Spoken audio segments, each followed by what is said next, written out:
लेकिन मुझे बहुत हंसी आती है कि वो पार्टी इस बिल को लेकर आ रही है जिसने 52 साल तक 52 साल तक आरएसएस के मुख्यालय पर भारत का तिरंगा नहीं फहराया गया।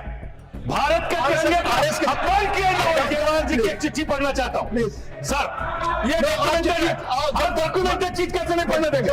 एक पत्रिका है ऑर्गेनाइजर 1949 में जिसने लिखा राष्ट्रगान आइटम ऑफ एंटरटेनमेंट है। मेरा इनसे बड़ी विनम्रता पूर्वक सवाल है, संघ की शाखाओं में आप तिरंगा क्यों नहीं फहराते? जो आरएसएस 52 वर्ष धरी भारतर त्रिरंगा को व्यवहार ही न करिथिला सेही आरएसएस कहूची आमे देशभक्ति आम ख्रीस्टियान मानक को विरोध करी अन्यान्य धर्म को विरोध करी निजको कहू अच्छे जे आमे समस्ते देशभक्त आउ बाकी ख्रीस्टियान मुस्लिम आउ अन्यान्य भीमार्मी अन्यान्य लोक मानकू एमाने कहू अछंती जे एमाने राष्ट्र विरोधी देश विरोधी।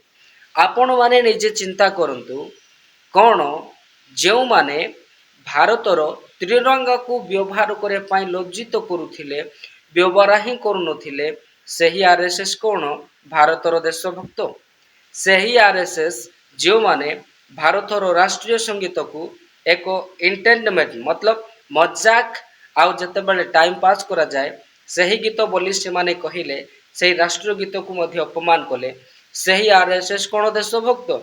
एई वीडियो रे मु आपनक सम्मुख रे जो विषय कहू अछि ताहा राज्यसभा रे एही विषय को हाईलाइट करा गला आउ जते बेले आरएसएस बीजेपी संबंध रे सत्य तथ्य जते बेले रखिया पाई चेष्टा करुथिबा सेठारे थिबा लोक माने चिल्लेइबा को लागिले आउ सत्य को लुचेइबा पाई सत्य को आवाज को दबेइबा पाई चेष्टा कले। एही प्रकार भाबरे वर्तमान राज्यसभा रे एही विषय चर्चा रे चली अछि। तेबे आपण माने मते कहंतु कोन वास्तव रे माने राष्ट्रभक्त की आगामी दिन मानक मध्य मु आनिबी आरएसएस रो एही प्रकार विषय जहाँ आपण माने सुनिले निहाती आपणकर रक्त गरम हो जिवो। आज ए माने ही कोन करूछंती हम भारत वर्ष रे धर्म नाम रे ए माने विरोध धर्म रे मनुष्य मानकु विरोध करिबा सिखौछंती। प्रत्येक घरे खंडा रखिबा पई सिखौछंती प्रत्येक घरे बाड़ी डांडा रखिबा पई सिखौछंती। भाई रे ए माने केबे आम सहित भाईचारा करिया पई चेष्टा करंती नाही।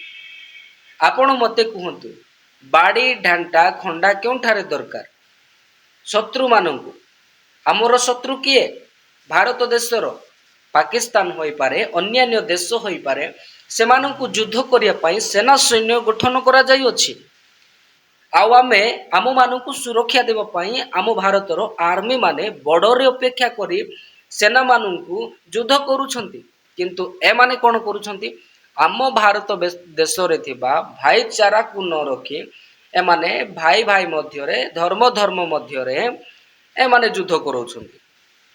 ये से धर्मर ये नीच जातिर ये उच्च जातिर एमिति कही घरे घरे खंडा रखी घरे घरे बाड़ी धरी हिंदू मध्य हो कि अन्यान्य धर्म मध्य आम भारत रे युद्ध करिबा एही प्रकार एमानकर लक्ष्य।